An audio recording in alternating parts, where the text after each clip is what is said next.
Hello everyone. Welcome to Abhipedia powered by Abhimanyu IAS. So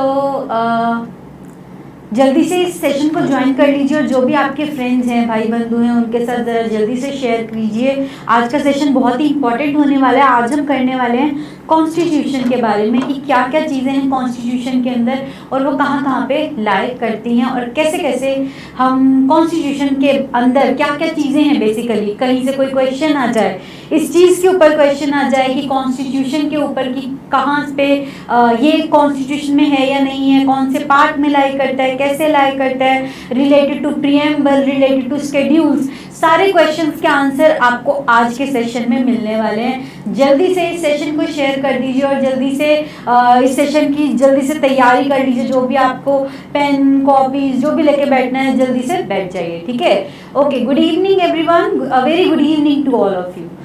तो आज का ये जो बेहद इंपॉर्टेंट सेशन है उसको हम शुरू करने से पहले ये देख लेते हैं अभी तक हमने किया क्या क्या है, ठीक है। वॉइस क्लियर नहीं है? Just a minute. Hello, is my voice clear now? क्या मैं अभी क्लियर हूँ?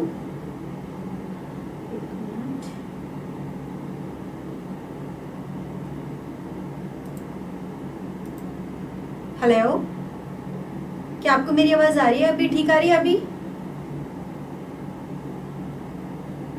एको हो रहा है। आई थिंक ये माइक का इशू आ रहा है यहाँ पे। Just a minute.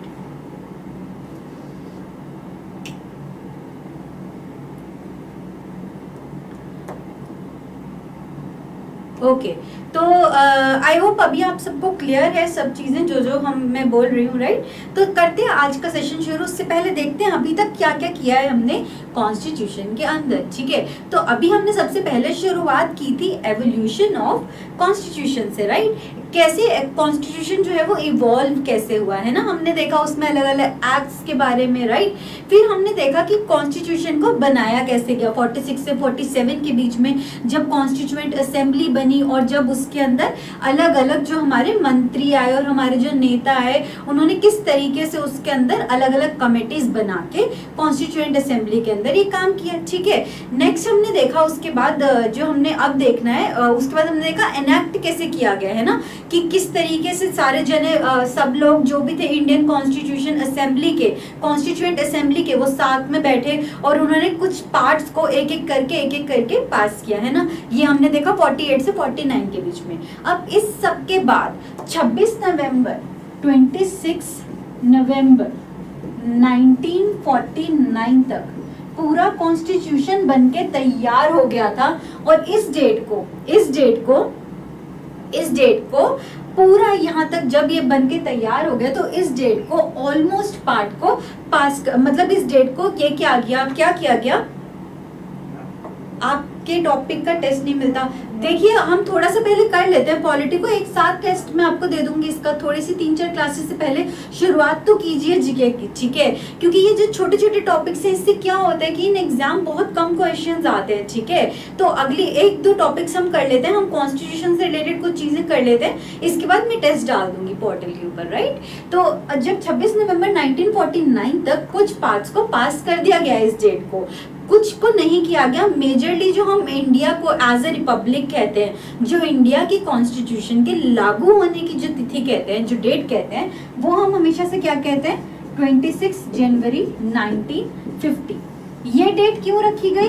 क्योंकि 26 जनवरी को 1930 के अंदर, 1930 के अंदर 26 जनवरी के दिन ही, 26 जनवरी को ही क्या हुआ था, रावी नदी के किनारे, रिवर रावी के किनारे शपथ ली थी हमारे जो लीडर्स थे उस समय पे, उन्होंने शपथ ली थी इंडिया को फुल इंडिपेंडेंस दिलाने के लिए, ठीक है। तो क्या हुआ 26 जनवरी 19 इन्होंने जब 26 नवंबर 1949 तक पूरा का पूरा जो हमारा बनके तैयार हो गया था कॉन्स्टिट्यूशन, उसको रोके रखा कि हम वेट करते हैं 2 महीनों के लिए, उस दिन ही हम इसको लागू करेंगे। तो 26 जनवरी 1950 1950 को अपनी 20 साल पुरानी जो उन्होंने शपथ ली थी, उसको ओथ ली थी, उसको पूरा करने के लिए उन्होंने 1950 26 जनवरी को कॉन्स्टिट्यूशन को लागू कर दिया, which is the day we celebrate as our republic day. और रिपब्लिक डे क्यों सेलिब्रेट किया जाता है?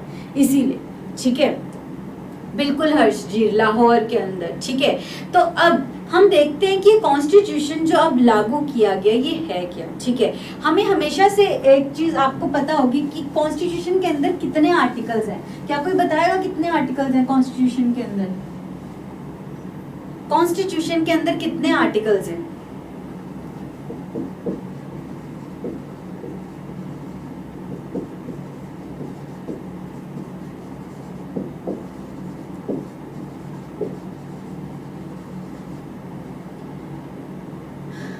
ठीक है, 395, पीयूष जी ने कहा 395 आर्टिकल्स। जी हाँ, बिल्कुल आपने सही चीज कही है, 395 आर्टिकल्स हैं कॉन्स्टिट्यूशन के अंदर, ठीक है। और 22 पार्ट्स के अंदर ये आर्टिकल्स डिवाइडेड हैं, ठीक है। और ये जो 395 आर्टिकल्स हैं, हमें पता है कि अमेंडमेंट्स हुई हैं कॉन्स्टिट्यूशन के अंदर, और बहुत सारे ये आर्टिकल्स जो हैं वो इंक्रीज भी हुए हैं, ठीक है। बट फिर भी आर्टिकल्स हमेशा नंबर वाइज अगर हम जाएंगे तो लास्ट आर्टिकल 395 नंबर ही आएगा, बाकी सब एज पार्ट्स हैं इसके अंदर, जो भी आर्टिकल्स हम देखते हैं कि टोटल नंबर ऑफ आर्टिकल्स, ठीक है। तो 395 आर्टिकल्स, 22 पार्ट्स इन स्केड्यूल्स हैं 12 schedules in the constitution of India, ठीक है। तो अब हम इनको देखते हैं कि ये बेसिकली कहते क्या क्या, एक एक चीज के अंदर इसमें क्या क्या पार्ट्स लाई करते हैं, ठीक है। ओके, तो देखते हैं अब इस जो हमारा ये आज का सेशन है, ठीक है। तो अब जिसको कॉन्स्टिट्यूशन के बारे में आपने कभी भी सुना है कि वो जानना चाहते थे क्या है कॉन्स्टिट्यूशन, कैसे कैसे काम करता है, तो जल्दी से ये सेशन अपने सारे फ्रेंड्स के साथ शेयर कर दीजिए, ताकि हम आज का जो सेशन है उसको बहुत बढ़िया तरीके से चला पाए और ज्यादा से ज्यादा लोग सीख पाए आज के सेशन से कि इंडियन कॉन्स्टिट्यूशन बेसिकली है क्या, भारत का जो संविधान है उसके अंदर क्या क्या बातें कही गई हैं, ठीक है। तो आज हम देखने वाले हैं कॉन्स्टिट्यूशन एट अ ग्लांस, उसको एक नजरिया देखने वाले हैं कि क्या क्या है कॉन्स्टिट्यूशन के अंदर, ठीक है। तो शुरू करते हैं, सबसे पहली जो हमारा है दैट इज प्रीएम्बल, ठीक है। अब जो हाँ पूरा कॉन्स्टिट्यूशन, मैक्सिमम कॉन्स्टिट्यूशन 26 जनवरी 1950 को लागू हुआ। हमारा जो प्रीएम्बल है इट गॉट अडॉप्टेड ऑन 26 नवंबर 1949, ठीक है। 1949 26 नवंबर से प्रीएम्बल लागू हो गया था, ठीक है। अब ये प्रीएम्बल है क्या, क्या कहता है ये प्रीएम्बल?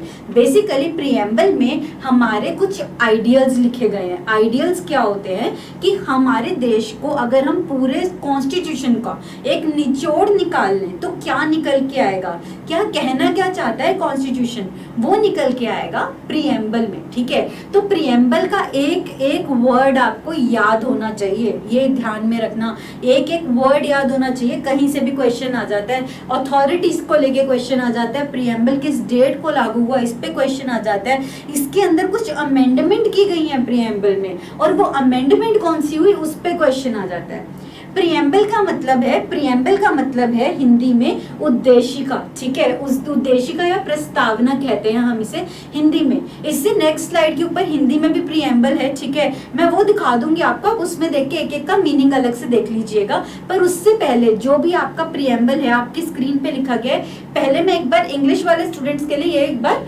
बोल के पढ़ रही हूँ, ठीक है। क्या है ये? We the people of India, हम भारत के लोग, we the people of India having solemnly resolve, हम ये खुद को ये कह रहे हैं कि हम ये खुद को एक देश दे रहे हैं। कैसा देश दे रहे हैं? जो 5 सिद्धांतों पे टिका हुआ है। वो 5 सिद्धांत कौन से हैं? Sovereign, socialist, secular, democratic, Republic. ये 5 सिद्धांतों पे टिका हुआ देश हम खुद को दे रहे हैं, ठीक है। ये 5 सिद्धांतों का हिंदी में मतलब क्या है इसको जरा देख लो। हम कौन सा देश दे रहे हैं? संपूर्ण, यानी कि सोवरेन, यानी कि ये किसी के अंदर नहीं आता है, ये खुद में एक संपूर्ण देश है, ठीक है। नेक्स्ट हम कह रहे हैं प्रभुत्व संपन्न, यानी कि जो हमारा सेकंड है दैट इज सोशलिस्ट, जिसका की मेजर काम है लोगों के लिए काम करना, ठीक है, दैट इज सोशलिस्ट। नेक्स्ट है third point is secular. Secular का मतलब क्या है?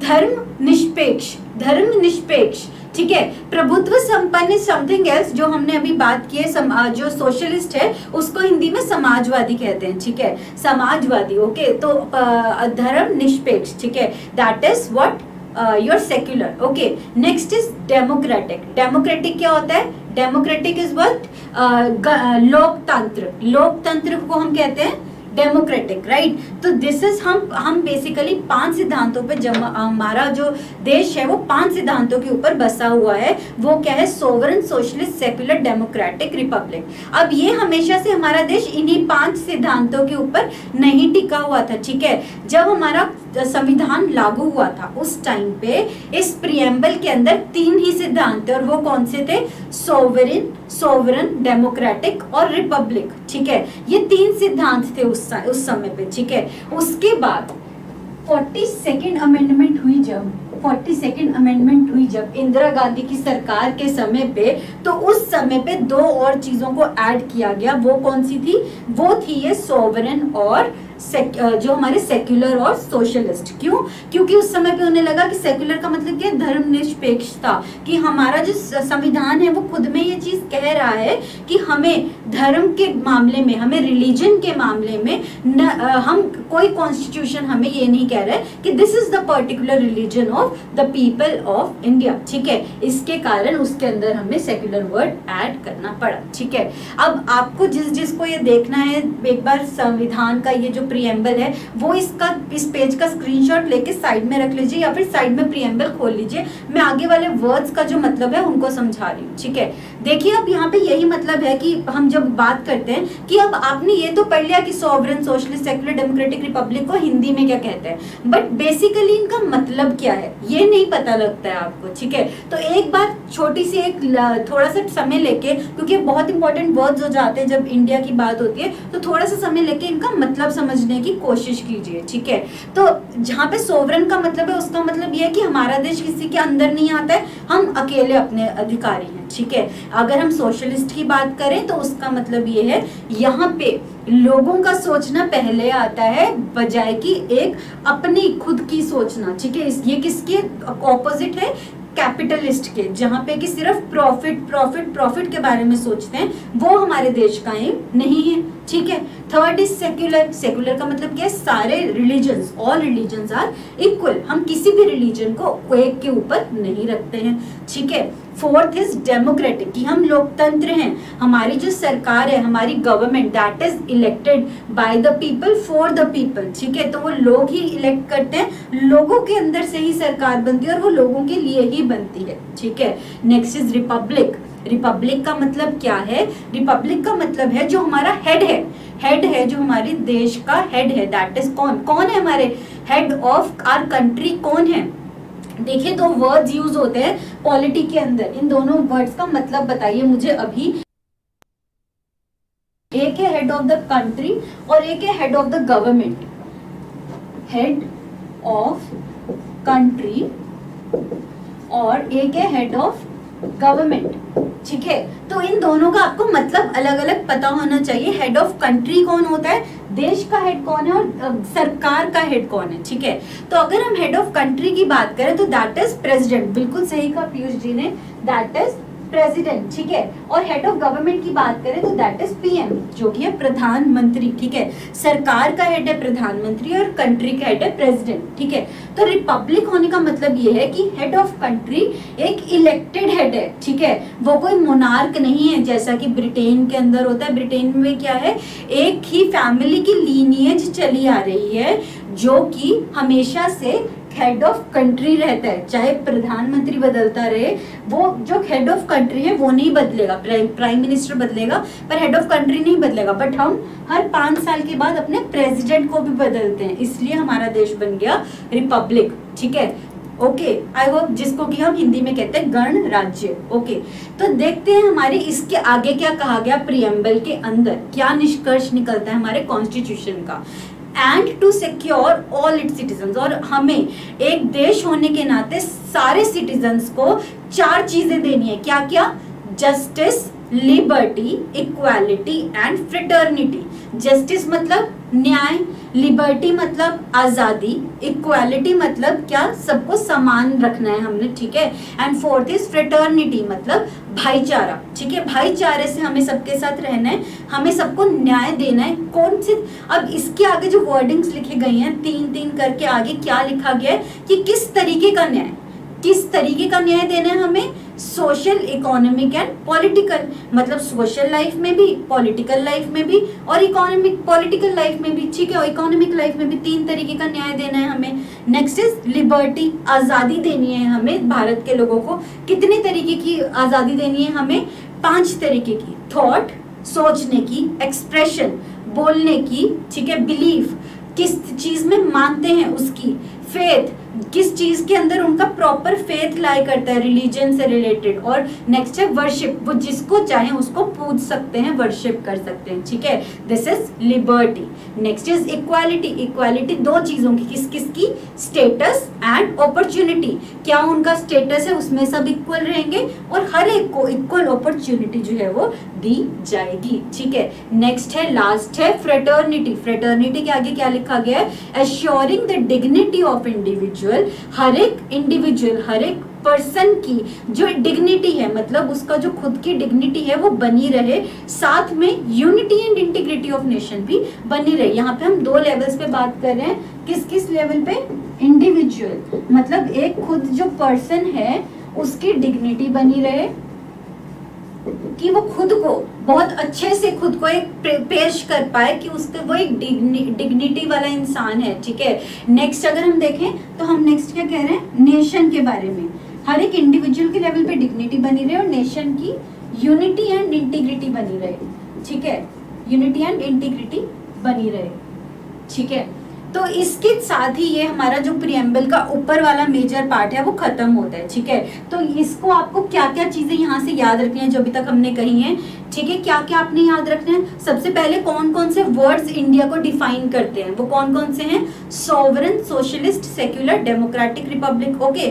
नेक्स्ट आपको जो याद रखना है कि अथॉरिटी कहाँ से आ रही है प्रीएम्बल की, we the people of India, they are the one जो कि अथॉरिटी दे रहे हैं कॉन्स्टिट्यूशन को, ठीक है।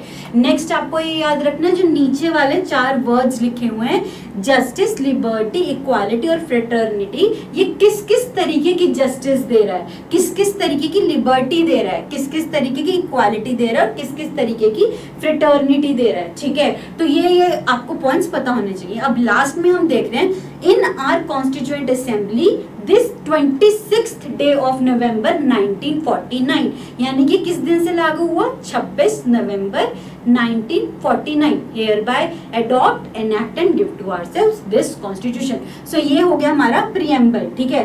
ये है सारा प्रीएम्बल, यही आपको ध्यान में रखना है, पूरा एक एक वर्ड आपको याद होना चाहिए इसका, ठीक है, एग्जाम से पहले जब भी आप इसको याद करना चाहें, ठीक है। नेक्स्ट हम देखने वाले हैं हमारे कॉन्स्टिट्यूशन के पार्ट्स और आर्टिकल्स किस किस तरीके से यहाँ पे लाए करते हैं, ठीक है। आपको एक थोड़ा सा ब्रीफ में यहाँ पे क्या है, एक आइडिया दे रही हूँ कि कॉन्स्टिट्यूशन के अंदर क्या क्या चीजें हैं, ठीक है। हमारा जो संविधान है वो किन किन चीजों के ऊपर बात करता है, चलो देखते हैं। सबसे पहले हम देखते हैं कि यहाँ पे कितने पार्ट्स हैं, हमने अभी बात की 22 पार्ट्स हैं, ठीक है। तो इनमें से एक एक पार्ट में क्या क्या चीजें लिखी गई हैं। पहले हम आते हैं पार्ट 1 के ऊपर, ठीक है, पार्ट 1 के ऊपर, जिसमें कि ये लिखा गया है union and territories, union and territories, यानी कि हमारे राज्य में क्या क्या आता है, हमारा जो इंडिया है उसके अंदर कौन कौन से राज्य आते हैं, कितना उसका एरिया है, क्या क्या उसका पार्ट फॉर्म करता है, ये सब लिखा गया है पार्ट 1 के अंदर, ठीक है। नेक्स्ट इज पार्ट 2, पार्ट 2 के अंदर क्या है, सिटीजनशिप, सिटीजनशिप यानी कि कौन कौन इंडिया का सिटीजन कहलाने का हकदारी है, किस किस को हम ये कह सकते हैं कि ये बंदा इंडिया का सिटीजन है, वो यहाँ पे लिखा गया है। और किस किस को इंडिया का सिटीजन बनाया जा सकता है, ये भी इसी के अंदर लिखा गया है कि आगे कोई आता है और वो कहता है कि मुझे इंडिया का सिटीजन बनना है, तो क्या क्या उसके राइट्स रहेंगे, क्या क्या उसको प्रूव करना पड़ेगा, वो भी सारा इसी में लिखा गया, ठीक है। तीसरा भाग यानी कि 3rd पार्ट, इसमें लिखा गया है फंडामेंटल राइट्स। कि इंडिया के लोगों के अधिकार क्या है, मूलभूत अधिकार क्या है। ठीक है, अगर हम नेक्स्ट टाइम पार्ट 4 पे, that is DPSP, that is directive principles of state policy. ठीक है, directive principles of state policy, इसको हम हिंदी में कह सकते हैं राज्य के नीति निर्देशक तत्व। यानी कि आपको यहाँ पे क्या किया गया है, यहाँ पे राज्यों को कुछ निर्देश दिए गए हैं कि राज्यों ने किस हिसाब से अपनी जो चलाना है, राज्यों को किस हिसाब से अपने दिमाग में क्या तत्व, किन चीजों को याद रखते हुए देश को चलाना है। ठीक है, यानी कि बेसिकली स्टेट का मतलब यहाँ पे क्या है, हमारी सरकारें जो कि हो सकते हैं यूनियन गवर्नमेंट, चाहे वो सेंटर की, स्टेट सेंटर की हो या फिर अधिक नेक्स्ट हो हमारे स्टेट की हो। ठीक है, नेक्स्ट हम बात करते हैं पार्ट 4A की। ठीक है, 4A की बात करें तो इसके अंदर है फंडामेंटल ड्यूटीज, कि आपको राइट्स मिल गए, स्टेट को हमने कह दिया कि उन्हें ऐसे ऐसे काम करना है, पर क्या आपकी भी कुछ ड्यूटी बनती है as a citizen of India कुछ काम करने की। ठीक है, तो वो यहाँ पे लिखी गई है। अब इनके अंदर हम आर्टिकल्स देखते हैं कौन कौन से कवर होते हैं। ठीक है, अगर हम फर्स्ट की बात करें, पार्ट 1 की बात करें, तो इसके अंदर आते हैं आर्टिकल 1 to 4, 1 से 4 नंबर आर्टिकल के अंदर यूनियन एंड टेरिटरीज के बारे में लिखा गया। ठीक है, नेक्स्ट इज पार्ट 2 जिसमें सिटीजनशिप के बारे में लिखा गया। उसके अंदर कितने आर्टिकल्स हैं, 5 से 11, 5 से 11, ये 7 आर्टिकल सिटीजनशिप के बारे में बोलते हैं। ठीक है, नेक्स्ट इज थर्ड पार्ट क्या है, फंडामेंटल राइट्स का। इसके अंदर आर्टिकल्स आते हैं 12 से लेके 35 तक। ठीक है, 12 से लेके 35 तक। इसमें से आपको जो 6 हमारे मेजर राइट्स हैं, हमारे 6 फंडामेंटल राइट्स हैं, उनके आर्टिकल्स को मेजरली याद रखना है। ठीक है, क्योंकि आसपास के कुछ आर्टिकल्स हैं जो कि फंडामेंटल राइट्स की नहीं, उनकी एप्लीकेशन की बात कर रहे हैं, बट आपको इनके अंदर से आर्टिकल्स पता होने चाहिए कौन से, वो स्पेसिफिकली जो फंडामेंटल राइट के बारे में बात कर रहे हैं। ठीक है, नेक्स्ट हम बात करें पार्ट 4 की, जो कि है DPSP। उसमें आता है आर्टिकल 36 से लेके 51 तक। ठीक है, 36 से लेके 51 तक ये बात करते हैं directive principles of state policy की। और लास्ट हमारे पास जो फंडामेंटल ड्यूटीज है वो बाद में ऐड की गई थी 42nd अमेंडमेंट के थ्रू, जिसके अंदर की आता है 51A आर्टिकल। ठीक है, 42nd अमेंडमेंट के बाद ये ऐड किया गया था, इसीलिए इसी के अंदर एक पार्ट ऐड कर दिया गया 4A 51A। ठीक है, और ये किससे ऐड किया गया, 42nd अमेंडमेंट एक्ट 1976 से। ठीक है ना, 42nd अमेंडमेंट एक्ट इज एक ऐसा एक्ट है, कॉन्स्टिट्यूशनल अमेंडमेंट एक्ट, जिसको कि हम मिनी कॉन्स्टिट्यूशन भी कहते हैं, यानी कि छोटा संविधान भी जिसको हम कहते हैं। क्यों कहते हैं, क्योंकि this is the one amendment, ये एक ऐसी अमेंडमेंट है जिसके थ्रू बहुत सारी चीजें ऐड की गई कॉन्स्टिट्यूशन के अंदर। तो इसके कारण बहुत बड़े बड़े चेंजेस जो हैं वो किए गए। हमने अभी देखा प्रीएम्बल में किस तरीके से 2 चीजें अमेंड की इसने, क्या क्या, एक तो इसने 2 वर्ड्स ऐड किए, कौन कौन से, सोशलिस्ट और सेक्युलर। ठीक है, 2 वर्ड्स ऐड किए किसमें, प्रीएम्बल की हेडिंग में। ठीक है, और नेक्स्ट इसने ऐड किया था unity and integrity of the nation add किया था इसने। ठीक है, पहले क्या था, सिर्फ यूनिटी ऑफ द नेशन लिखा हुआ था उसके अंदर, बट बाद में ऐड किया गया unity and integrity of the nation. ठीक है, नेक्स्ट हम बात करते हैं ये जो हमारा 4A पार्ट है फंडामेंटल ड्यूटीज 51 है, ये भी इसी जो हमारा अमेंडमेंट एक्ट है उसने ऐड किया था। ऑलराइट, नेक्स्ट देखते हैं अगले पार्ट पे चलते हुए। अगला पार्ट क्या है, पार्ट 5 जो कि यूनियन के बारे में बात करता है कि यूनियन गवर्नमेंट यानी कि केंद्र की सरकार, संघ की जो सरकार है उसके अंदर क्या क्या रहेगा, उसके अंदर क्या क्या रहेगा। ठीक है, तो ये है पार्ट 5 विच इज यूनियन। इसके अंदर मेजरली हम जब भी किसी भी सरकार की बात करते हैं इंडिया में, तो हम उसके 3 लेवल्स पे बात करते हैं। ठीक है, कौन से हैं वो 3 कमिटीज, कौन से हैं वो 3, एग्जीक्यूटिव, लेजिस्लेचर और जुडिशरी, है ना। तो इन्हीं 3 के अंडर, हेड्स के अंदर ही ये सब लाई करता है। इसके अंदर चैप्टर 1 क्या है, अबाउट दिस एग्जीक्यूटिव। यहाँ पे क्या क्या लिखा गया, एग्जीक्यूटिव कौन होता है, वो लोग जो देश को चला रहे हैं, यानी कि हमारी गवर्नमेंट। उसमें कौन कौन आएगा, प्राइम मिनिस्टर, सबसे पहले आएगा प्रेसिडेंट, नेक्स्ट आएगा प्राइम मिनिस्टर, नेक्स्ट आएगा काउंसिल ऑफ मिनिस्टर। ठीक है, जो केंद्र की सरकार को चला रहे हैं ये आए एग्जीक्यूटिव। ठीक है। नेक्स्ट पार्ट आए लेजिस्लेचर। लेजिस्लेचर ऑफ यूनियन को हम क्या कहते हैं? पार्लियामेंट। ठीक है, तो ये पार्लियामेंट ऑफ इंडिया में क्या क्या आता है? लोकसभा प्लस राज्यसभा, लोकसभा और राज्यसभा। ठीक है, ये है चैप्टर नंबर 2। देन है चैप्टर नंबर 3, वो क्या कहता है? प्रेसिडेंशियल लेजिस्लेटिव पावर्स, यानी कि इन दोनों का मिक्सचर। प्रेसिडेंट की क्या है लेजिस्लेटिव पावर्स, वो है चैप्टर नंबर 3 हमारा। ठीक है, नेक्स्ट है chapter number 4 which talks about union judiciary. केंद्र की जुडिशरी कौन सी है? Supreme court. ठीक है, तो हमारा चैप्टर 4 क्या आ गया? यूनियन जुडिशरी, जो की बात करता है सुप्रीम कोर्ट के बारे में। ठीक है, नेक्स्ट हमारा जो चैप्टर 5 है वो बात करता है कैग के बारे में, यानी कि कंट्रोलर एंड ऑडिटर जनरल, भारतीय नियंत्रक एवं महालेखाकार, जो कि काम करता है किसका? ऑडिटिंग का। ऑडिटिंग का जो सारा काम देखता है। ठीक है, दैट इज अबाउट यूनियन के आर्टिकल्स। अब इसके अंदर आर्टिकल्स देखना जरा कौन कौन से आते हैं। ठीक है, सबसे पहले हम बात करते हैं एग्जीक्यूटिव से रिलेटेड आर्टिकल्स की। ठीक है, तो एग्जीक्यूटिव से रिलेटेड आर्टिकल्स हैं 52 टू 78।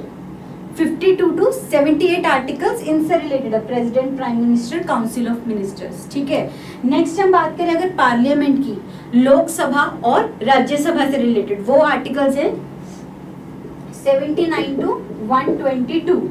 ठीक है, नेक्स्ट जो हमारा चैप्टर 3 है, जो कि इन दोनों को कंबाइन करते हुए मैंने बताया प्रेसिडेंट की लेजिस्लेटिव पावर्स, वो एक सिंगल आर्टिकल है जो आपको याद रहना चाहिए हमेशा, दैट इज 123। क्योंकि यहाँ से आप जहाँ पे एक सिंगल आर्टिकल है ना किसी के लिए, तो आप उनको डिवाइड बहुत आसानी से कर सकते हैं कि इससे पहले वाले आर्टिकल्स प्राइम मिनिस्टर, पार्लियामेंट और लेजिस्लेचर को लेके हैं, इसके बाद वाले आर्टिकल्स जुडिशरी और कैग को लेके। ठीक है, 123 नंबर आर्टिकल है ये। ओके, नेक्स्ट हम देखते हैं जुडिशरी के बारे में। जुडिशरी से रिलेटेड आर्टिकल्स कौन से? 124 टू 147। ठीक है, 124 टू 147 ये है सुप्रीम कोर्ट से रिलेटेड आर्टिकल्स। ठीक है, नेक्स्ट अगर हम बात करें कैग की, कैग के ऊपर बहुत बार क्वेश्चन पूछा जाता है कि कॉन्स्टिट्यूशन के अंदर इनमें से कौन सा आर्टिकल है जो कैग के ऊपर बात करता है। ठीक है, तो वो है यहाँ पे 148 टू 151। ठीक है, 148 टू 151।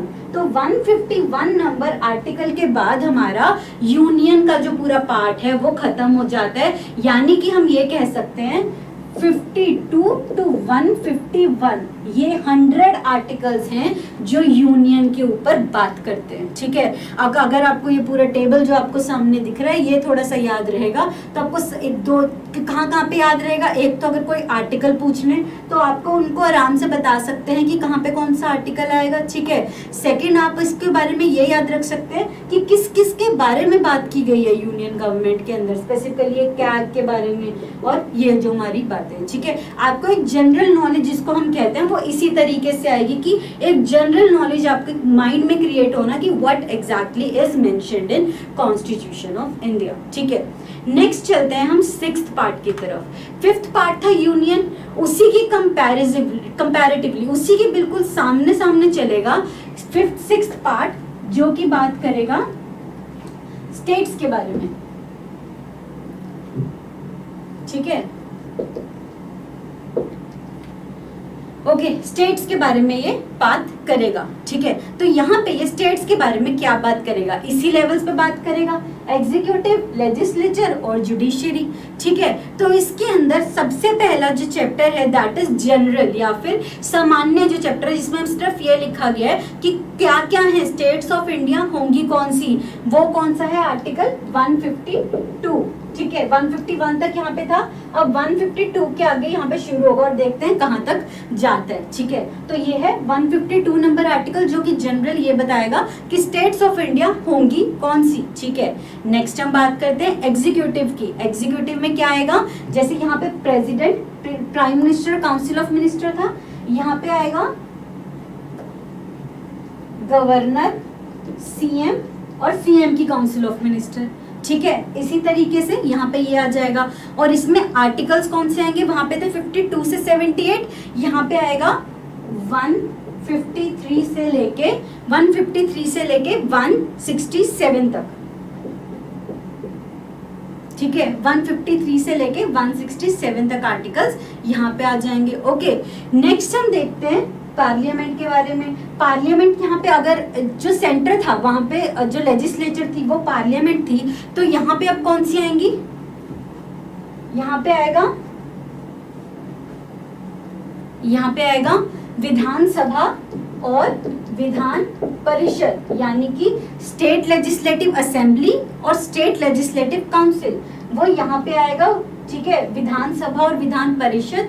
ठीक है, और इनसे रिलेटेड आर्टिकल्स कौन से हैं, यहाँ पे था 167 तक। ओके, यहाँ पे आएगा 168 से 212 तक। ठीक है, ये आए नेक्स्ट आर्टिकल्स, यानी कि लेजिस्लेचर वाले। यानी कि लेजिस्लेचर क्या होता है, वो जो कानून बनाते हैं ना। हमने कल भी बात की थी इसकी कि जब कॉन्स्टिट्यूएंट असेंबली अलग बन रही थी तो एक लेजिस्लेचर अलग से नियुक्त कर दिया गया, जिसका कि हेड, पहले अगर हम कॉन्स्टिट्यूएंट असेंबली देखें तो उसको हेड कौन कर रहे थे, राजेंद्र प्रसाद जी। तो वही हमारी जो देश की पहली पार्लियामेंट बनी उसको हेड किसने शुरू करना, जीवी मवलांकर जी ने। ठीक है, ये कुछ नाम है जिनको आपको याद रखना पड़ेगा। ठीक है, नेक्स्ट हम बात करते हैं यही सेम, जैसे यहाँ पे, जैसे इसके अंदर प्रेसिडेंट की लेजिस्लेटिव पावर थी। प्रेसिडेंट की बेसिकली लेजिस्लेटिव पावर को कहते क्या है, उसको कहते हैं ordinance making power. Ordinance making power, ठीक है। ऑर्डिनेंस क्या होता है कि जब पार्लियामेंट या फिर जो लेजिस्लेचर है वो सेशन में नहीं बैठा है तो आपने एग्जीक्यूटिव को ये अधिकार दे रखा है कि वो भी कुछ लॉ बना सकता है, कि वो भी कुछ कानून बना सकता है। ठीक है, उसी को हम ऑर्डिनेंस मेकिंग पावर कहते हैं। ठीक है, तो ये ऑर्डिनेंस मेकिंग पावर प्रेसिडेंट की लिखी गई थी 123 में, और सेम अगर आप इसी के कुछ नंबर्स को उलट कर दो तो वहीं पे लिखी गई है गवर्नर की ऑर्डिनेंस मेकिंग पावर, वो लिखी गई है 213 नंबर आर्टिकल के अंदर, 213। ऑलराइट, बिल्कुल हर्ष जी ने बताया है, ऑर्डिनेंस को अध्यादेश कहते हैं। ठीक है, अध्यादेश की पावर जो होती है that is ordinance. Same majorly इसके अंदर क्या है, बेसिकली जो लेजिस्लेटिव पावर है एग्जीक्यूटिव की। ठीक है, नेक्स्ट पार्ट है वो, जैसे यहाँ पे जुडिशरी थी सुप्रीम कोर्ट, स्टेट लेवल पे जुडिशरी कौन सी होती है, हाई कोर्ट और सब ऑर्डिनेट कोर्ट्स। ठीक है, हाई कोर्ट्स और सब ऑर्डिनेट कोर्ट्स। ठीक है, जिसको कि हम कहते हैं उच्च न्यायालय और अधीनस्थ न्यायालय। ठीक है, यानी कि जो सुप्रीम कोर्ट के अंडर हाई कोर्ट आया और हाई कोर्ट के अंदर जो सुप्रीम सब ऑर्डिनेट कोर्ट्स आए, सब ऑर्डिनेट कोर्ट्स वो यहीं पे मेंशन है, जिसको कि हम डिस्ट्रिक्ट कोर्ट या सब डिस्ट्रिक्ट कोर्ट या जो भी आपके नीचे के लेवल के कोर्ट होते हैं हाई कोर्ट से नीचे, वो सारे के सारे कहाँ हैं, यहाँ सब ऑर्डिनेट कोर्ट्स के अंदर। इनके लिए कौन कौन से आर्टिकल्स मेंशन्ड है कॉन्स्टिट्यूशन के अंदर। ठीक है, हाई कोर्ट्स की अगर हम बात करें तो इसके आर्टिकल्स है 214 से 262, 240 इंटू 262, ये आर्टिकल्स बात करते हैं हाई कोर्ट्स के बारे में। ठीक है, हाई कोर्ट्स के बारे में। ओके, एंड नेक्स्ट अगर हम बात करें सबऑर्डिनेट कोर्ट्स की तो उनके बारे में बात करते हैं आर्टिकल 233 से लेके 237। ठीक है, 233 से लेके 237। ओके, तो इसका मतलब जो स्टेट्स के आर्टिकल है वो कहां से कहां तक गए, 152 से 237। ठीक है, सो ये हमारा आया 6th पार्ट जो कि था स्टेट्स के बारे में, यानी कि राज्यों के बारे में। ओके, आई थिंक आप सबको यहाँ तक समझ में आ रहा है। साथ साथ में ध्यान में रखते रहिएगा, याद करते रहिएगा, बहुत जरूरी है ये सब चीजें जो हम कर रहे हैं, क्योंकि बाद में अगर आपने सिर्फ आर्टिकल्स को एक साथ याद करना शुरू कर दिया ना तो आप ये यहाँ पे नहीं समझ पाएंगे कि ये आना कहाँ पे है आर्टिकल्स। ठीक है, आर्टिकल्स को भी हम ध्यान में रखेंगे जब हम एक एक करके गवर्नर के बारे में, सीएम के बारे में, प्रेसिडेंट के बारे में, पीएम के बारे में बात करेंगे ना, तब हम अलग अलग करके इनके बारे में भी देखेंगे कि कौन सा आर्टिकल किसके बारे में क्या कहता है। ठीक है, तो बट अभी के लिए आप एक जनरल ओवरव्यू लीजिए कि कॉन्स्टिट्यूशन के अंदर क्या क्या है। क्या आपको कहाँ पे समझाऊं बच्चे, पीयूष कहाँ पे कांटेक्ट छूटा हमारे कॉन्स्टिट्यूशन के साथ, एक बार मुझे बता दीजिए तो ही मैं आपको उसको एक्सप्लेन कर पाऊंगी ना। आप मुझे बताइए कि इसके ऊपर मैं रिपीट कर सकूं। ओके, ओके, सो नेक्स्ट देखते हैं हम पार्ट 7, 8, 9, 9, 10 और 11। नेक्स्ट पार्ट्स किस चीज के बारे में बात करते हैं कॉन्स्टिट्यूशन के। ठीक है, इनको एक एक करके देखते हैं। पीयूष जी मैं आपके क्वेश्चन आंसर का रिप्लाई कर रही हूँ, मतलब वेट कर रही हूँ, आप कब अपना जो रिप्लाई है वो देने वाले हैं। ओके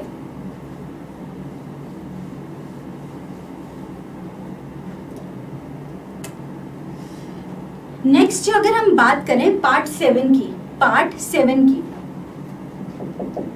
7 की तो वो बात करता था पार्ट बी स्टेट्स के।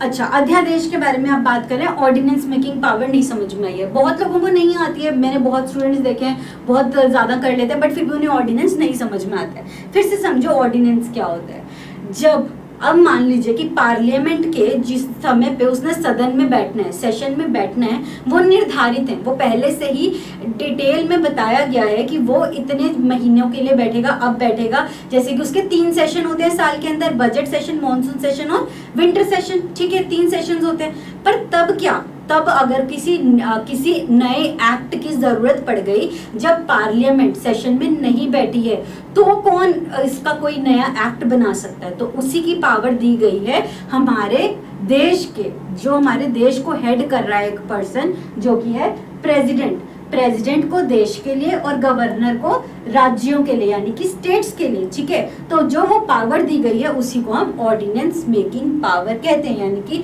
अध्यादेश जिसको हम कहते हैं, जो कि एक्चुअली जिसकी वैलिडिटी जो है वो लॉ वाली ही सेम रहती है। जहां पे वो लॉ एप्लीकेबल होता उसी सेम एरिया के अंदर वो ऑर्डिनेंस अप्लाई रहेगा। बस एक उसके अंदर लिमिटेशन रहती है, वो ये कि जब भी पार्लियामेंट सदन में बैठेगी तो उसके बाद उसको आपको पास करवाना पड़ेगा। ऐसे नहीं कि वो इन जनरल आप कुछ भी बना सकते हैं, उसी चीज पे बना सकते हैं सिर्फ जिस पे पार्लियामेंट लॉ बना सकती है, ठीक है। चलते हैं पार्ट 7 की तरफ। आई होप पीयूष जी आपको अब समझ में आ गया है, ठीक है। नेक्स्ट हम बात करें पार्ट 7 की। पार्ट 7 के अंदर लिखी गई है कुछ पार्ट बी स्टेट्स थी, पहले लिखी गई थी बट इस पार्ट को डिलीट कर दिया, टोटल हटा दिया। कौन से एक्ट के थ्रू, कौन से अमेंडमेंट एक्ट के through? 7th amendment act. 7th amendment act जो कि पास किया गया 1956 में।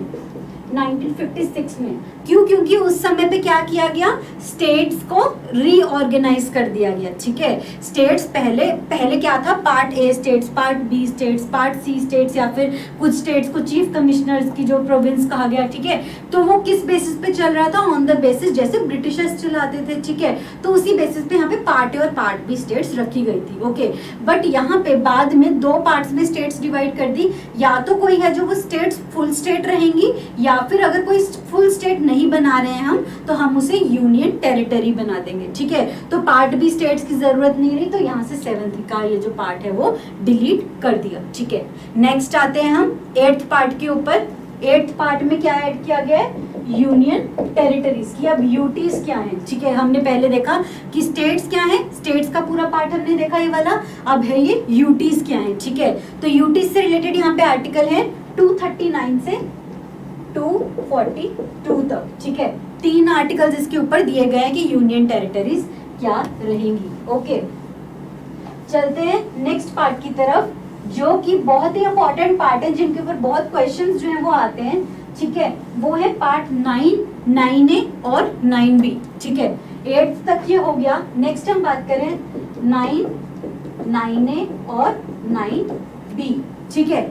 9th पार्ट के अंदर ये कहा गया था पहले ही, जब आर्टिकल सिर्फ एक सिंगल आर्टिकल था 243, जिसके अंदर पंचायत के बारे में कहा गया था कि ग्राम पंचायत होनी चाहिए हर एक देश, हर एक स्टेट के अंदर, जो कि लोकल लेवल, नीचे लेवल की इलेक्शंस जो है वो सारी मैनेज करेंगी, और कुछ नहीं लिखा गया था। तो धीरे धीरे जैसे जैसे हमारा देश आजाद हुआ तो उन्होंने पंचायत को इवॉल्व किया, पूरा ग्राम पंचायत का पूरा सिस्टम बनाया कि किस तरीके से 3 लेवल पे पंचायत बैठती है, एक डिस्ट्रिक्ट लेवल पे, एक पंचायत समिति लेवल पे, एक नीचे ग्राम लेवल पे, विलेजेस लेवल पे, ठीक है। सो ये आर्टिकल 243 को ही एक्सपैंड कर दिया गया। इसके अंदर आर्टिकल्स ऐड कर दिए गए। कैसे आर्टिकल्स ऐड कर दिए गए, 243 से लेके 243O, 243O। और क्योंकि उनको कहीं और कॉन्स्टिट्यूशन में जगह नहीं मिली, एक और चीज ऐड करने के लिए, वो थी म्यूनिसिपैलिटीज। जो कि जिनका कि पूरा एडमिनिस्ट्रेशन उनको कैसे चलाना है वो टोटली अलग होता है, तो उन्होंने इसी के आगे 243 ओ के आगे ही, ओ के बाद क्या आता है MNOP, ठीक है, तो उसी के आगे ऐड कर दिया इन्होंने 243 P, और 243 P से इसके आर्टिकल्स जाते हैं 243 ZG तक, ठीक है, 243 ZG मतलब क्या होगा, P से लेके Z तक काउंट करेंगे एंड Z के बाद फिर ZA ZB Z तक शुरू हो जाएगा और ये आएगा ZG तक, ठीक है। तो इस तरीके से यहाँ पे आएगा। अब 9th B एक और पार्ट ऐड किया गया, ये कुछ समय पहले ही ऐड किया गया है, ये है कोऑपरेटिव सोसाइटीज के ऊपर, ठीक है, कोऑपरेटिव सोसाइटीज के ऊपर। इसके अंदर भी उसके आगे ही आर्टिकल्स चल रहे हैं, 243 ZH से लेके 243 यहाँ पे जाता है ZT तक, ठीक है। So this is about this whole 9th part, 9th 9A 9B and ये सारा, ठीक है। तो यहाँ पे आर्टिकल पहले सिर्फ एक था जब कॉन्स्टिट्यूशन शुरू हुआ, वो था आर्टिकल नंबर 243, बढ़ते बढ़ते बढ़ते अब ये यहाँ पे इतने सारे आर्टिकल्स हो गए, 9 9A और 9B के अंदर इनको डिवाइड कर दिया गया, ठीक है। ये हुआ हमारा 9 9A और 9B। नेक्स्ट चलते हैं हम हमारा पार्ट 10 के ऊपर, ठीक है। ये जो कॉन्स्टिट्यूशन के अंदर यहाँ पे मैंने डाला हुआ है, इसमें 9th B मिसिंग है, ये जहाँ से मैंने आई थिंक मैंने उस टाइम पे ध्यान नहीं दिया, ठीक है। कोऑपरेटिव सोसाइटीज क्या होता है, वो सोसाइटीज जो कि अपने आप में एक पूरा एरिया खुद का खुद से मैनेज करती है, ठीक है। तो वो हो गया कोऑपरेटिव सोसाइटीज, बहुत छोटे एरियाज जो होते हैं उनके अंदर कोऑपरेटिव सोसाइटीज वहाँ पे बन जाती है, ओके। नेक्स्ट आते हैं हम पार्ट 10 के ऊपर, पार्ट 10 के ऊपर, पार्ट 10 के ऊपर, ठीक है। पार्ट 10 के अंदर क्या दिया गया, पार्ट 10 के अंदर दिया गया है एसटी एरियाज, ठीक है। एसटी एरियाज यानी कि scheduled and tribal areas, scheduled and tribal areas, वो एरियाज जिनको कि आप अलग से कंसीडर कर सकते हैं एक स्टेट के अंदर, जिनकी की अलग तरीके से देखरेख करने की जरूरत है। ये क्या है, स्केड्यूल्ड एंड ट्राइबल एरियाज, ठीक है। दिस इज 10th पार्ट, जिसके अंदर की 2 आर्टिकल्स हैं, वो है 244 और 244A, 2 ही आर्टिकल्स हैं इसमें, ठीक है। नेक्स्ट अगर आते हैं हम पार्ट 11 की तरफ, पार्ट 11 में एक बहुत ही इंपॉर्टेंट चीज दी गई है, वो है relation between union and states, कि स्टेट्स और यूनियन के बीच में किस तरीके के रिलेशन रहेंगे, कैसे वो अपने पूरे अफेयर्स को मैनेज करेंगे, ठीक है। तो इसके अंदर 2 पार्ट्स में यहाँ पे डिवाइड किया गया है, वो है एक है लेजिस्लेटिव यानी कि कानून बनाने के अधिकार कैसे रहेंगे। मान लीजिए इसके अंदर क्या चीजें लिखी गई है कि अगर कोई सेम लॉ है जिसके ऊपर यूनियन भी लॉ बनाता है, स्टेट भी लॉ बनाता है, तो किसका लॉ प्रिवेल करेगा, या फिर अगर कोई पार्ट है जिसके ऊपर कि आपको सिर्फ और सिर्फ कोई स्टेट लॉ बनाना चाहती है, ठीक है, तो उसके ऊपर उसका क्या प्रोसीजर रहेगा। तो पूरा लॉ बनाने का प्रोसीजर और ये यूनियन और स्टेट के बीच में कैसे हम इसको डिवाइड करेंगे, क्या क्या उनके उसके अंदर अधिकार रहेंगे, तो वो सब यहाँ पे लिखा गया है, ठीक है। नेक्स्ट अगर हम देखते हैं वो है एडमिनिस्ट्रेटिव रिलेशन, ठीक है, लेजिस्लेटिव और एडमिनिस्ट्रेटिव रिलेशंस, ठीक है। लेजिस्लेटिव रिलेशन यहाँ पे मेंशन है 245 से 255 नंबर आर्टिकल तक, ठीक है। एंड नेक्स्ट अगर हम देखें एडमिनिस्ट्रेटिव रिलेशंस तक, एडमिनिस्ट्रेटिव जो रिलेशंस है वो मेंशन है 256 से 263, ठीक है। Okay, this is part 11 of constitution of India, ठीक है। नेक्स्ट आते हैं हम पार्ट 12 की तरफ, ठीक है। नेक्स्ट है पार्ट 12। इसके अंदर क्या है, पार्ट 12 के अंदर इसी का ही थोड़ा सा कॉन्टिन्यूएशन है। आपने ये तो देख लिया कि लेजिस्लेटिव रिलेशंस क्या रहेंगे, कानूनी अधिकार, यहाँ पे क्या है नॉर्मल जो सरकार रहेगी उसका कैसे रहेगा। अब यहाँ पे आप एक चीज पूछ सकते हैं, एडमिनिस्ट्रेशन में तो यहाँ पे आ गया एग्जीक्यूटिव वाला पूरा पार्ट आ गया, लेजिस्लेचर के अंदर हमारा पार्लियामेंट वाला पार्ट आ गया, तो जुडिशरी वाला पार्ट क्यों नहीं आया, क्योंकि हमारे देश के अंदर इंटीग्रेटेड जुडिशरी है, मतलब पूरी जुडिशरी ऊपर से लेके नीचे तक एक ही जुडिशरी कहलाती है, वो अलग अलग लेवल्स अलग अलग जुडिशरी नहीं है कि स्टेट की जुडिशरी अलग यूनियन की जुडिशरी अलग, नहीं, एक ही जुडिशरी लेवल है। आप डिस्ट्रिक्ट कोर्ट में जाएंगे, आपको वहां पे न्याय नहीं मिलता, आप हाई कोर्ट जाएंगे, हाई कोर्ट में न्याय नहीं मिलता, आप सुप्रीम कोर्ट जाएंगे। ऐसा नहीं है कि आपको अगर यूनियन से शिकायत हो तो आप सुप्रीम कोर्ट जाएंगे, आपको स्टेट से शिकायत है तो आप हाई कोर्ट जाएंगे, ठीक है। ऐसा नहीं है, पूरी एक इंटीग्रेटेड जुडिशरी है, इसलिए यहाँ पे रिलेशंस की जरूरत नहीं है, क्योंकि ऑलरेडी हाई कोर्ट जो है वो सुप्रीम कोर्ट्स के अंडर काम करते हैं और हाई कोर्ट से जो जजेस होते हैं वो प्रमोट होकर सुप्रीम कोर्ट की तरफ जाते हैं। ऑलराइट, सो इसीलिए यहाँ पे लेजिस्लेटिव और एडमिनिस्ट्रेटिव रिलेशन है। अब एक और रिलेशन जो हम यहाँ पे इंक्लूड कर सकते हैं, दैट इज फाइनेंशियल रिलेशंस, की पैसों का हिसाब किताब कैसे रखेंगे यूनियन और स्टेट्स, ठीक है। तो वो अलग पार्ट में टोटल दिया गया है, पार्ट 12 के अंदर दिए गए हैं फाइनेंसिस से रिलेटेड चीजें, कि पैसों का मैनेजमेंट किस तरीके से करना है इंडिया ने, ठीक है। तो उसके अंदर सिर्फ चैप्टर 1 के अंदर फाइनेंशियल रिलेशंस ही दिए गए हैं कि कैसे कैसे ये पूरा पार्ट जो है वो मैनेज करना है इंडिया ने, ओके। कि स्टेट्स और सेंटर के बीच में कैसे टैक्सेस डिवाइड होंगे, कौन टैक्स किसका ऊपर कलेक्ट कर सकता है, कौन किसके ऊपर टैक्स लगा सकता है, ठीक है। ये सब यहाँ पे दिया गया है फाइनेंसिस में, ओके। तो यहाँ पे और क्या क्या दिया गया है कि किसकी प्रॉपर्टी कौन सी रहेगी, कि किसको हम स्टेट की प्रॉपर्टी कहेंगे, किसको हम गवर्नमेंट की प्रॉपर्टी कहेंगे, ठीक है। अगर कोई कॉन्ट्रैक्ट करना है तो वो कैसे होगा, और अगर कोई सूट फाइल करना है, मतलब कोई चार्जेस फाइल करने हैं स्टेट के ऊपर, तो वो किस तरीके से आप फाइल कर सकते हैं। तो वो सारा इस पूरे पार्ट के अंदर लिखा गया, जो कि आता है 264 से लेके 300A तक, ठीक है। ये पूरा पार्ट यहाँ पे आता है finances, property, contract and suit, ठीक है। अब इसके अंदर, इस पूरे के पार्ट के अंदर 2 आर्टिकल्स हैं, 2 मेजर आर्टिकल्स जो कि आपको याद रखने ही रखने हैं, ठीक है। और वो 2 आर्टिकल्स कौन से हैं, पूरे पार्ट को देखने की जरूरत नहीं है, पूरे पार्ट के आर्टिकल्स आपको याद रखने की जरूरत नहीं है। अगर आप पॉलिटिकल साइंस या पब्लिक एडमिनिस्ट्रेशन के स्टूडेंट्स नहीं है तो सिर्फ उसके अंदर आपको ये याद रखना होता है कि फाइनेंशियल रिलेशंस कैसे एस्टैब्लिश्ड है सेंटर और स्टेट के बीच में, ठीक है। यहाँ पे आपको सिर्फ 2 आर्टिकल्स याद रखने हैं, वो कौन से हैं, 280 और 301। ये 2 आर्टिकल्स कौन से, क्या कहते हैं, जो 280 नंबर आर्टिकल्स है, ये बात करता है फाइनेंस कमीशन के बारे में, ठीक है। Union finance commission, finance commission क्या है, जो कि स्टेट्स और सेंटर के बीच में पैसे डिवाइड करता है, तो वो 280 नंबर आर्टिकल है, उसी को ही यहाँ पे डिफाइन किया गया है। तो ये आपको याद रखना जरूरी है कि which article of the constitution mentions about finance commission, ठीक है। नेक्स्ट हम बात करें 300A की। 300A article is the one जो कि बाद में ऐड किया गया था, बट एक बहुत ही इंपॉर्टेंट आर्टिकल बन जाता है। क्यों? क्योंकि इसके अंदर मेंशन्ड है क्या, राइट टू प्रॉपर्टी, ठीक है। इसी के कारण अब राइट टू प्रॉपर्टी यहाँ पे है पार्ट 12 के अंदर, और पार्ट 3 के अंदर नहीं है, जो कि पहले फंडामेंटल राइट ये था। पहले राइट टू प्रॉपर्टी, जब हमारा देश आजाद हुआ तो एक फंडामेंटल राइट था, पर क्योंकि अब हर कोई क्या कहता था कि ये तो मेरी राइट टू प्रॉपर्टी है, मेरा फंडामेंटल राइट है, तो आप इसे हटा नहीं सकते, आप इसे रिमूव नहीं कर सकते मेरे अधिकार से, ठीक है। तो इसके कारण ये राइट टू प्रॉपर्टी को फंडामेंटल राइट से हटा के कॉन्स्टिट्यूशनल एक राइट बना दिया गया, जो कि मेंशन्ड कॉन्स्टिट्यूशन में ही है, पर ये फंडामेंटल राइट नहीं रहा। ऐसा क्यों करना पड़ा, ऐसा क्यों करना पड़ा, इसको समझ के चलिए, ठीक है। ऐसा इसलिए करना पड़ा क्योंकि जो हम अगर बात करें कि आप कोई भी, अगर मान लीजिए कि सरकार को एक सड़क बनानी है, ठीक है, वो किसी खेत से होके जाती है। अब वो सड़क अगर एक बार बन जाए तो 2 शहर बहुत अच्छे से कनेक्ट हो जाएंगे, पर आप कह दो कि मेरा तो फंडामेंटल राइट है, मैं अपनी प्रॉपर्टी नहीं बेचूंगा, ठीक है, तो वो फंडामेंटल राइट है भी, आप उसके लिए रेट फाइल कर सकते हैं, आप डायरेक्टली सुप्रीम कोर्ट जा सकते हैं, ठीक है।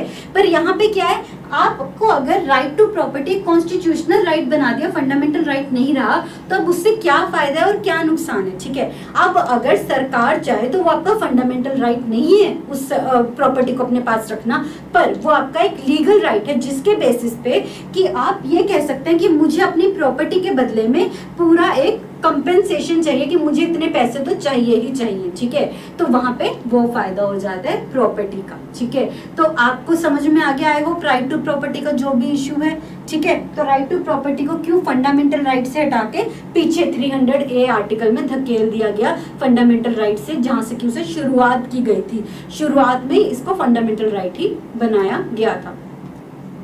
मैम ये पूरा पार्ट 12 का है ना, पूरे पार्ट 12 के अंदर बहुत सारे आर्टिकल्स है 264 से लेके 300A तक, ठीक है। बट मैं आपको क्या कह रही हूँ कि आपको सारे आर्टिकल्स याद रखने की जरूरत नहीं है। इस पार्ट के अंदर से अगर मैं बात करूँ तो 280 और 300A दो आर्टिकल्स है सिर्फ जो कि आपको याद रखने की जरूरत है, ठीक है। चलो नेक्स्ट आते हैं हम, ये था हमारा पार्ट 12। ओके, नेक्स्ट आते हैं हम पार्ट 13 पे, ठीक है।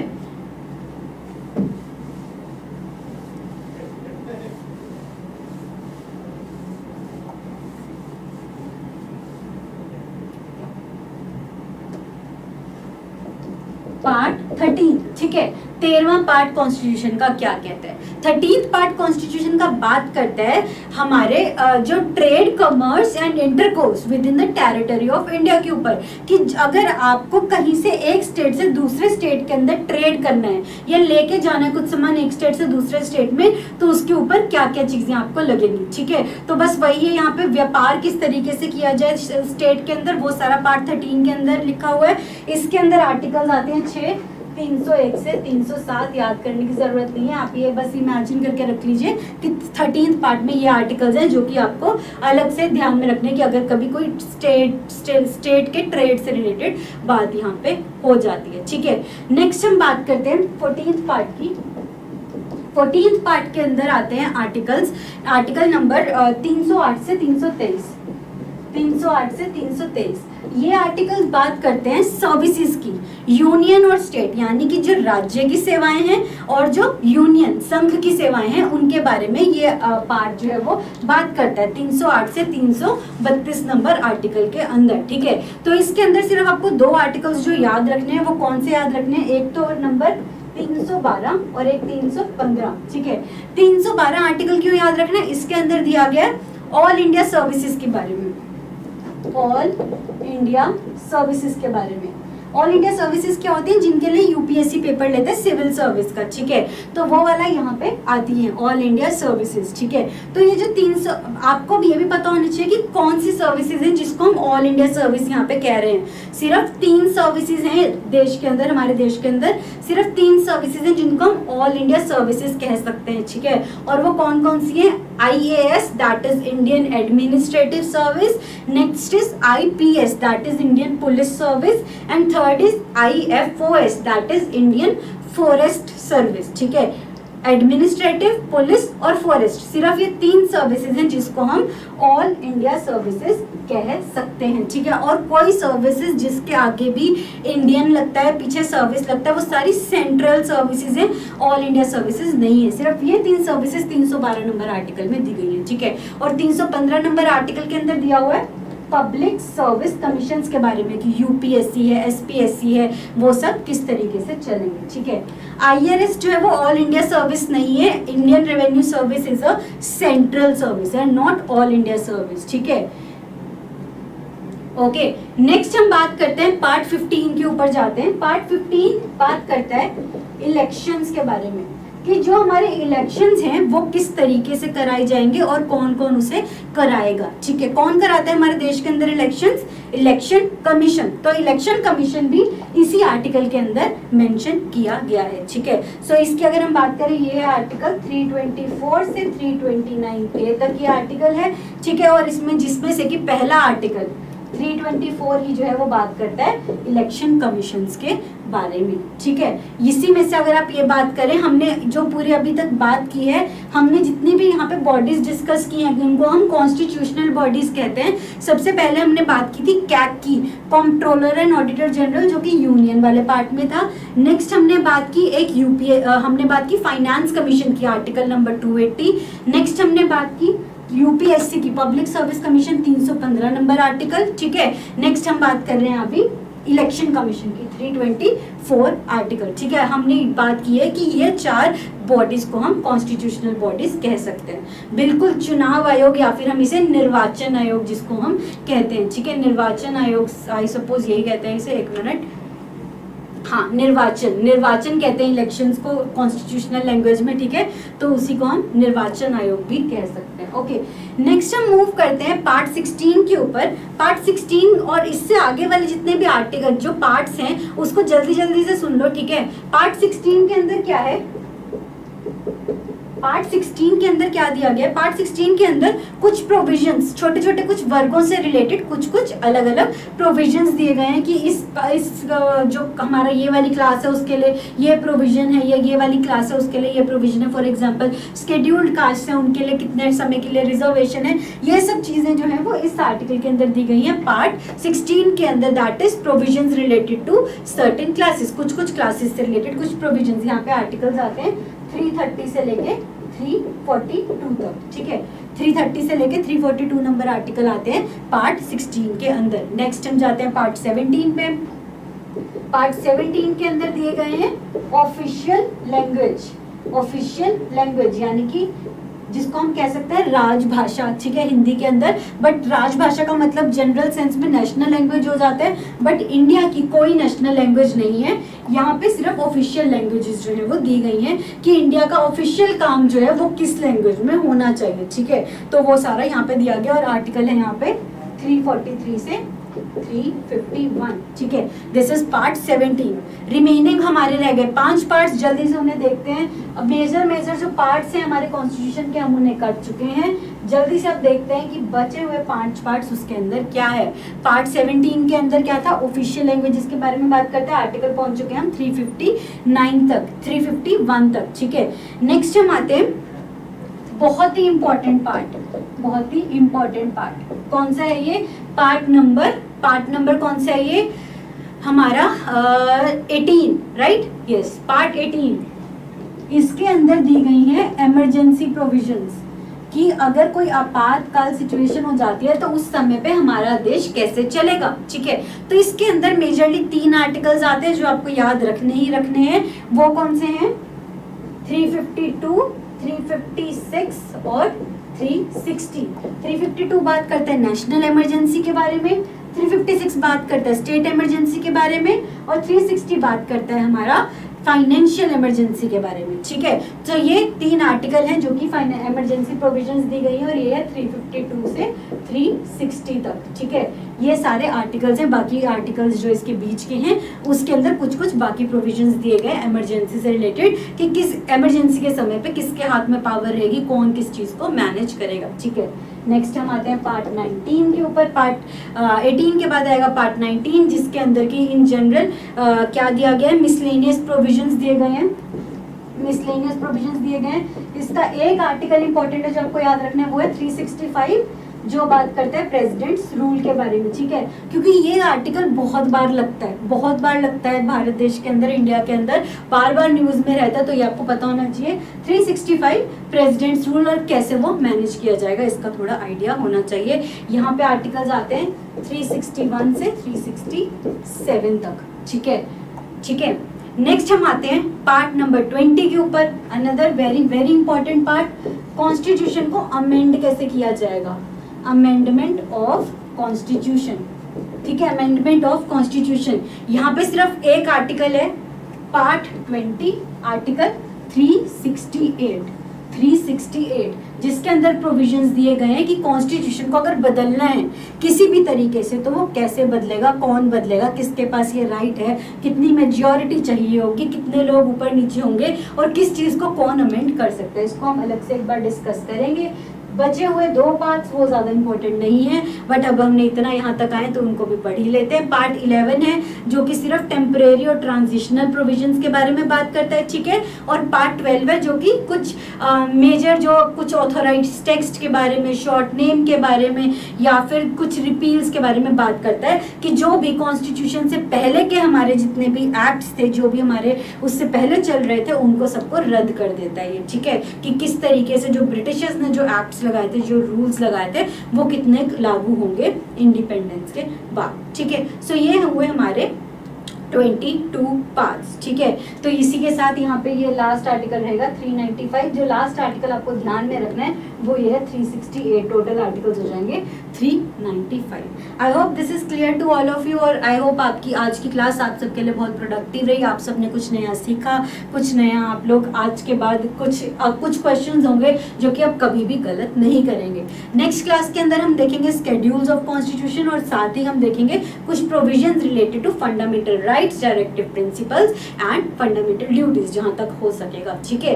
देखते हैं schedules of constitution next lecture में। डू वन थिंग, अगर आप आज करने वाले हैं, अगर अपनी पढ़ाई कर रहे हैं तो ज़रूर जो सारे के सारे जो हमारे स्केड्यूल्स हैं, जो हमारे स्केड्यूल्स हैं उनको एक बार ज़रूर देख के आइएगा, ठीक है। और साथ ही जो प्रीएम्बल का टेक्स्ट है उसको याद रखने की कोशिश कीजिएगा, ठीक है। Okay everyone, thank you so much for listening to me. Do share this session, अगर आपको अच्छी लगी तो ज़रूर अपने दोस्तों से भी शेयर कीजिएगा ताकि वो लोग भी इसे देखें। Okay, so okay, thank you so much all of you.